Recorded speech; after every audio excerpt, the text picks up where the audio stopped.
Here's another question from Group Life 2009. Where do you go for help?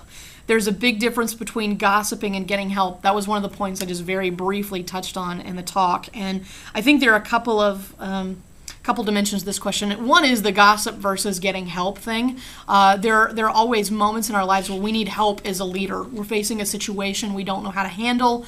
We're facing a situation where we've got a lot of questions about.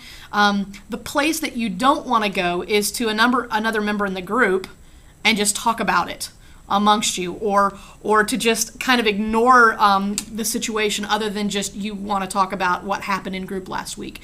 Getting help is going to a person who is in your life as an encourager, a supporter. It's usually going to be a person on the small group team who's a coach, who's serving as a guide to you and a discipler to you, a mentor to you. It might be someone on staff.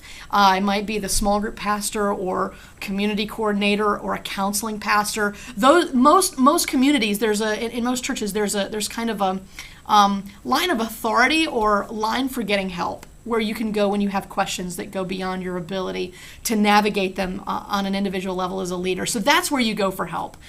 Just talking about it amongst your buddies is really gossip, and that's not doing anything to help the situation. I think one of the other parts of this question is where do you go for help? When do you go for help? When's an appropriate time to go for help? And then where do you go once you've hit that time?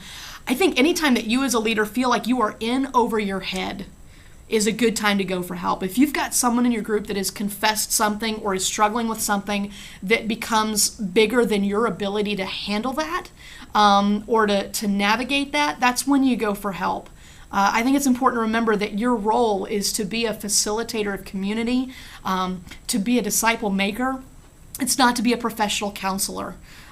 You're responsible to people. You're not responsible for people. You're there to encourage them and pray for them and guide them and create a safe place for mess to happen.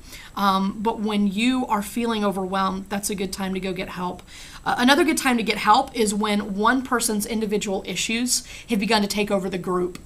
A group is not a personal counseling session for one individual week after week after week. Now, there are moments when we need to stop and realize that there are life moments and there are transformational moments that happen, and we might pour all of our energy and prayer and support and encouragement into one person on a specific week. But if it keeps happening over and over and over again, and the group itself is revolving around one issue or one person, then the group may be becoming unhealthy, and that might be a good time to go get help.